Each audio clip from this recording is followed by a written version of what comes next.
Hey, what's happening, gamers? While my review is a ways away, I thought I would give you my first impressions on The Legend of Zelda Ocarina of Time 3D for the Nintendo 3DS. Let's get this out of the way first, shall we? For a portable game, Ocarina of Time 3D succeeds on all fronts but the battery life. So that will of course not be a deciding factor in either this video or the full upcoming review. I do have to say that I'm very impressed with the design aspect and visual presentation of the game. The 3D works very well and adds a much needed depth to the environments than ever before. However, I didn't really use this feature very often, so the game looks great without it. Characters look almost identical to the actual art that the game is based after, although I recall Nintendo saying that they didn't want to change the 13-year-old game mechanics too much, and I think that had to do with the visuals as well, so they're just tweaked a little bit, but not a lot. That way they could keep that sense of nostalgia intact, which I don't really mind. Gameplay for the most part is very good, if not better than the original. Surprising is it's very comfortable to play on the go for long periods of time too. I like the added 2 slots to hold a total of 4 weapons and items now.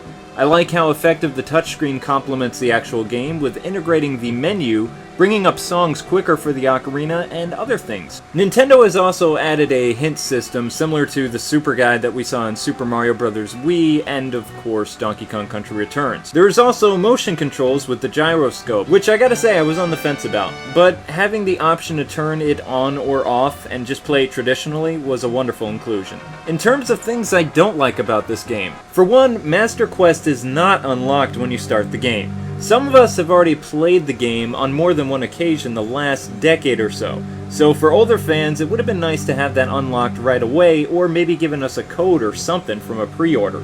Second point, Navi is back and more annoying than ever before, if that was even possible. This time around she actually will tell you to take a break if you're playing the 3DS for too long. Great, thanks Nintendo! My last point and biggest problem I have with this game is the music and sound quality. While I've known about this for over a year now, it still really bothers me. Yes, the soundtrack was awesome back when it was originally heard, but things have changed significantly since then. Thankfully, Skyward Sword will be fully orchestrated. See, Nintendo has done orchestrated CDs in the past for Ocarina of Time, and they had the tools to do it for 3DS, but Miyamoto was the deciding factor and he said it was unnecessary and made the game no better or worse with orchestrated or original music. I strongly disagree with him. Hearing actual music on the 3DS would have been much better than hearing the original stuff. Still, I have to say this is a letdown for both Zelda and 3DS owners in general, because while some games advance the sound capabilities of the 3DS,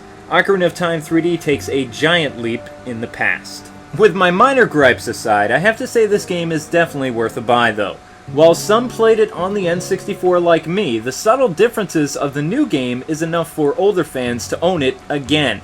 And for a new generation of children, this is an all-new adventure for you guys, because even if you play the 20-hour quest, there's still additional side quests, a boss mode, and the Master Quest, which is a huge addition to the game, and was a great addition to the original Ocarina of Time that we didn't get until the GameCube days. Needless to say, all this will keep you all quite busy for some time, for old and new fans alike. The Nintendo 3DS finally has its 10 out of 10 title, and exceeds the expectations from the original.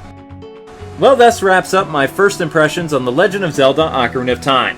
If you liked what you saw, then please hit the thumbs up button and subscribe, because it's free for you and cool for me. Besides, you can't beat free. Thanks very much for taking the time to watch this today, and until we meet again, gamers, God bless and happy gaming.